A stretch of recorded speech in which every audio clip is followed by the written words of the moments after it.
Hi, എൻ്റെ പേര് വിഷ്ണു പ്രസാദ്. ഞാൻ കോഴിക്കോട് പേരാമ്പ്ര സ്വദേശിയാണ്. ഞാൻ 2020 college of engineering Adoor B Tech mechanical engineering pass ഔട്ടായി. നിലവിൽ വാട്ടർ അതോറിറ്റിയിൽ അസിസ്റ്റന്റ് എഞ്ചിനീയറായി നിയമനം ലഭിച്ചിരിക്കുകയാണ്. 2020 ഒരു കോവിഡ് കാലഘട്ടത്തായിരുന്നു ഞാൻ എൻ്റെ ബിടെക് പാസ് ഔട്ട് ആവുന്നത്. ബിടെക് പാസ് ഔട്ടായി ഇനി എന്ത് ചെയ്യണമെന്ന് ഞാൻ ആലോചിച്ചു. എനിക്ക് കൂടുതലും കേരളത്തിൽ തന്നെ വർക്ക് ചെയ്യാനായിരുന്നു താല്പര്യം. കേരളത്തിൽ വർക്ക് ചെയ്യണമെങ്കിൽ PSC പ്രിപ്പയർ ചെയ്യണമെന്ന് എനിക്ക് അറിയാമായിരുന്നു. അങ്ങനെ ഞാൻ PSCയിലേക്ക് തിരിഞ്ഞപ്പോൾ മെക്കാനിക്കൽ എഞ്ചിനീയറിംഗ് കഴിഞ്ഞതുകൊണ്ട് തന്നെ വേക്കൻസികൾ കുറേയുള്ള പോസ്റ്റുകളൊന്നും ആ സമയത്ത് PSC വിളിച്ചിട്ടില്ലായിരുന്നു. അങ്ങനെ ഞാനും എൻ്റെ കൂട്ടുകാരും ഒക്കെ കൂടിയിട്ട് ജനറൽ PSC പ്രിപ്പയർ ചെയ്യാമെന്ന് വിചാരിച്ചു. അങ്ങനെ LDC ആയിരുന്നു മെയിനായിട്ട് ഫോക്കസ് ചെയ്തുകൊണ്ടിരുന്നത്. LDCക്ക് വേണ്ടി ഞാനും എൻ്റെ ഫ്രണ്ട്സും കൂടെ പ്രിപ്പയർ ചെയ്തു.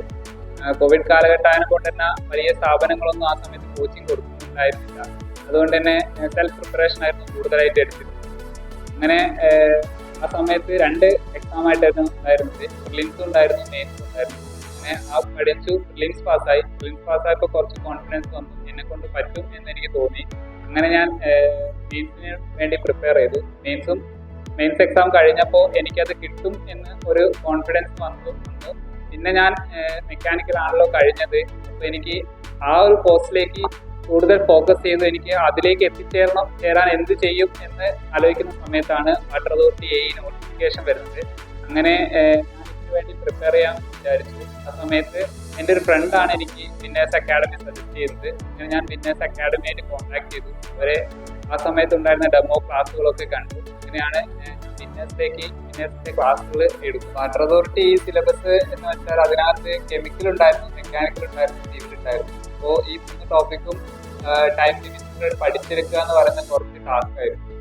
വിന്നേഴ്സിന്റെ പ്രത്യേകത എന്ന് വെച്ചാൽ അവർ ലൈവ് ക്ലാസ്സുകളും റെക്കോർഡ് ക്ലാസ്സുകളും കൂടാതെ അതിന്റെ നോട്ടുകളും പ്രൊവൈഡ് ചെയ്യും. ഞാൻ കൂടുതൽ പ്രിഫർ ചെയ്തിരുന്ന റെക്കോർഡ് ക്ലാസ്.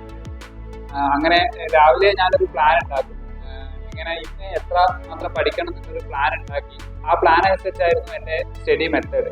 അപ്പോൾ റെക്കോർഡ് ക്ലാസ്സുകൾ കാണുന്ന കൂടെ തന്നെ അതിൻ്റെ പ്രിന്റഡ് നോട്ടുകളും ഞാൻ സൂക്ഷിച്ചു വെക്കുകയായിരുന്നു. പിന്നെ ക്ലാസ്സുകളിൽ പറയുന്ന എക്സ്ട്രാ പോയിന്റ്സുകളും അതിനകത്ത് എഴുതി വെക്കുകയാണ്.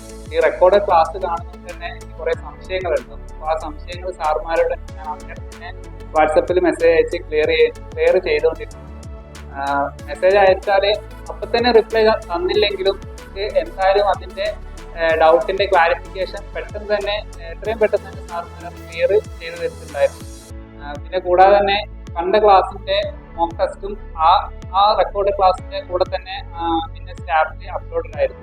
അതുകൊണ്ട് തന്നെ എത്രമാത്രം പഠിച്ചു എന്ന് നമുക്ക് അറിയാൻ വേണ്ടിയിട്ട് ആ മോക്ക് ടെസ്റ്റും അറ്റൻഡ് ചെയ്യാൻ പറ്റുമായിരുന്നു. വാട്ടർ അതോറിറ്റി പഠിച്ചു തുടങ്ങിയത് പഴയ സിലബസ് വെച്ചായിരുന്നു. പക്ഷേ എക്സാം നോട്ടിഫിക്കേഷൻ വന്നു കുറച്ച് കഴിയുമ്പോഴത്തേക്ക് തന്നെ എക്സാമിൻ്റെ ഡേറ്റും വന്നു. കൂടെ അതിൻ്റെ സിലബസ് വന്ന സമയത്ത് അതിനകത്ത് മെജോറിറ്റി സിവിലിൻ്റെ ടോപ്പിക്കായിരുന്നു ഉണ്ടായിരുന്നു. സിവിൽ പഠിച്ചെടുക്കുക എന്ന് പറയുന്നത് എനിക്ക് കുറച്ച് ബുദ്ധിമുട്ടുള്ള കാര്യമായിരുന്നു. അങ്ങനെ വിന്നേഴ്സിൽ ഞാൻ ജീനാ മിസ്സിന്റെ ക്ലാസ് ആയിരുന്നു സിവിലിന് ഫോളോ ചെയ്തത്.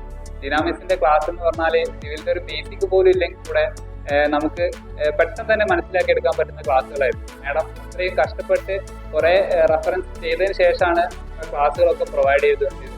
അതുകൊണ്ട് തന്നെ ക്ലാസ്സുകൾ പെട്ടെന്ന് മനസ്സിലാകുകയും സിവില് വലിയ ബുദ്ധിമുട്ടില്ലാതെ തന്നെ എനിക്ക് മനസ്സിലാക്കി എടുക്കാനും പറ്റി, എക്സാമിന് സ്കോർ ചെയ്യാനും പറ്റിയിരുന്നു. മെക്കാനിക്കൽ പഠിച്ചുകൊണ്ട് തന്നെ ഒരു ക്ലാസ് കിട്ടിയോണ്ട് തന്നെ മെക്കാനിക്കലിന്റെ വിന്നേഴ്സിൽ നിന്ന് ഒരു ക്ലാസ് കിട്ടിയോണ്ട് തന്നെ മെക്കാനിക്കൽ പെട്ടെന്ന് പഠിച്ചെടുക്കാൻ പറ്റി. കെമിക്കലിനെ സംബന്ധിച്ച് പറയുകയാണെങ്കിൽ കെമിക്കൽ എനിക്ക് കൂടുതൽ ഉപകാരപ്പെട്ടിരുന്നത് കെമിക്കലിന്റെ റിവിഷൻ ക്ലാസ്സുകളായിരുന്നു. വാട്ടർ അതോറിറ്റിക്ക് ചോദിച്ച മെജോറിറ്റി ക്വസ്റ്റ്യൻസും റിവിഷൻ ക്ലാസ്സുകളിൽ നിന്ന് വന്നു. അതുകൊണ്ട് തന്നെ പെട്ടെന്ന് കെമിക്കൽ അറ്റൻഡ് ചെയ്യാനും പറ്റി. ആ ടൈം എനിക്ക് കെമിക്കലിന്റെ സെക്ഷനിലുള്ള ടൈം എനിക്ക് അവിടെ സേവ് ചെയ്യാനും പറ്റി. വാട്ടർ അതോറിറ്റി ഇതിന്റെ നോട്ടിഫിക്കേഷൻ വന്നു. അതിന്റെ ഒരു മാസം കഴിയുമ്പോഴത്തേക്ക് അതിന്റെ എക്സാം ഡേറ്റും സിലബസും വന്നിരുന്നു. അതുകൊണ്ട് തന്നെ ഞാൻ എക്സാം ഡേറ്റ് ഫോക്കസ് ചെയ്തായിരുന്നു പഠിച്ചുകൊണ്ടിരുന്നത്. പഠിച്ച് ഏകദേശം കംപ്ലീറ്റ് ആവാനാവുമ്പോഴത്തേക്കാണ് എക്സാം ഡേറ്റ് മാറ്റി. 2 തവണ എക്സാം ഡേറ്റ് മാറ്റി. അത് എനിക്ക് കൂടുതൽ ബെനിഫിറ്റ് ആയിട്ട് ഉണ്ടാക്കിയിരുന്നു. കാരണം എനിക്ക് റിവിഷൻ മോഡിലേക്ക് കൂടുതലായിട്ട് തിരിയാനും റിവിഷനിൽ ഫോക്കസ് ചെയ്ത് പഠിക്കാനും പറ്റും.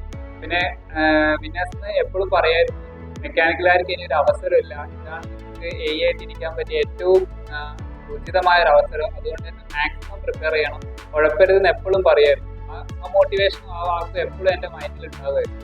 അതുകൊണ്ട് തന്നെയാണ് ഞാൻ കൂടുതലും ഫോക്കസ് ചെയ്ത് ദിവസം ഒരു 10 മണിക്കൂറും 11 മണിക്കൂറും 12 മണിക്കൂറും പഠിച്ച എക്സാം ഡേറ്റ് പോസ്റ്റ്പോൺ ചെയ്തതിൽ ഞാൻ റിവിഷനിലും MCQ ഡിസ്കഷനിലായിരുന്നു കൂടുതലായിട്ട് ഫോക്കസ് ചെയ്തുകൊണ്ടിരുന്നത്.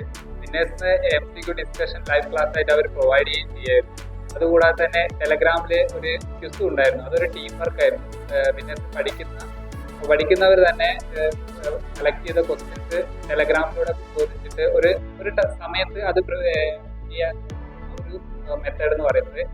ഈ എല്ലാ മെത്തേഡും ഫോളോ ചെയ്തുകൊണ്ട് തന്നെ എക്സാം ഹാളിൽ എനിക്ക് കൂടുതൽ കോൺഫിഡൻസ് ഉണ്ടാക്കുകയും അത് നല്ല രീതിയിൽ തന്നെ എക്സാം ഹാളിൽ എനിക്കത് ഉപകാരപ്പെടുകയും ചെയ്തായിരുന്നു. എക്സാം എഴുതി ഇറങ്ങിയ സമയത്ത് നല്ലൊരു കോൺഫിഡൻസും എനിക്ക് വന്നിരുന്നു. പിന്നെ കൂടാതെ തന്നെ വിന്നേഴ്സ് തന്നെ ഈ വാട്ടർ അതോറിറ്റി പ്രിപ്പയർ ചെയ്ത കുറേ പേര് ഇപ്പോൾ എൻ്റെ കൂടെ അവിടെ ജോയിൻ ചെയ്തിട്ടുണ്ട്. ഇപ്പോൾ PSC പ്രിപ്പയർ ചെയ്യുന്നവരോട് എനിക്ക് പറയാനുള്ളത്, എളുപ്പ വഴികളൊന്നുമില്ല. കൂടുതലും ഹാർഡ് വർക്കും പ്രോപ്പർ ഗൈഡൻസും ആണ് നമുക്ക് വേണ്ടത്. പ്രോപ്പർ ഗൈഡൻസിന്റെ കൂടെ നമ്മുടെ ഹാർഡ് വർക്ക് ഉണ്ടെങ്കിൽ നമുക്ക് എന്തായാലും ഉറപ്പായിട്ടും ഉദ്ദേശിച്ച റിസൾട്ട് കിട്ടും. കൂടാതെ തന്നെ ഞാൻ പഠിച്ചതും ഞാൻ ഫോളോ ചെയ്തതും ആ ഒരു മെത്തേഡായിരുന്നു. ബിസിനസിന്റെ പ്രോപ്പറായിട്ടുള്ള ഒരു ഗൈഡൻസ് കൂടാതെ എൻ്റെ ഒരു ഹാർഡ് വർക്ക് അപ്പോൾ എനിക്ക് ഈ അസിസ്റ്റന്റ് എഞ്ചിനീയർ പോസ്റ്റിലേക്ക് എത്തിപ്പെടാൻ പറ്റും. ഞാൻ കോളേജിൽ ഒരു ആവറേജ് സ്റ്റുഡൻ്റ് ആയിരുന്നു. എനിക്ക് വലിയൊരു ആഗ്രഹമായിരുന്നു ഒരു അസിസ്റ്റന്റ് എഞ്ചിനീയർ പോസ്റ്റിലേക്ക് എത്തിപ്പെടണം എന്നുള്ളത്. ആ ഒരു സമയത്ത് വന്ന ഒരു അവസരമായിരുന്നു വാട്ടർ അതോറിറ്റിയിൽ അസിസ്റ്റന്റ് എഞ്ചിനീയർ എന്ന് പറയുന്നത്. അത് ഞാൻ കൂടുതലും യൂട്ടിലൈസ് ചെയ്തു, ഹാർഡ് വർക്ക് ചെയ്തു, റിസൾട്ടിലേക്ക് എത്തിച്ചേർന്നു. ഈ ഒരു സമയത്ത് എന്നെ സപ്പോർട്ട് ചെയ്ത എൻ്റെ ഫ്രണ്ട്സിനും എൻ്റെ ഫാമിലിക്കും പാരൻസിനും എല്ലാവർക്കും നന്ദി പറയുകയാണ്.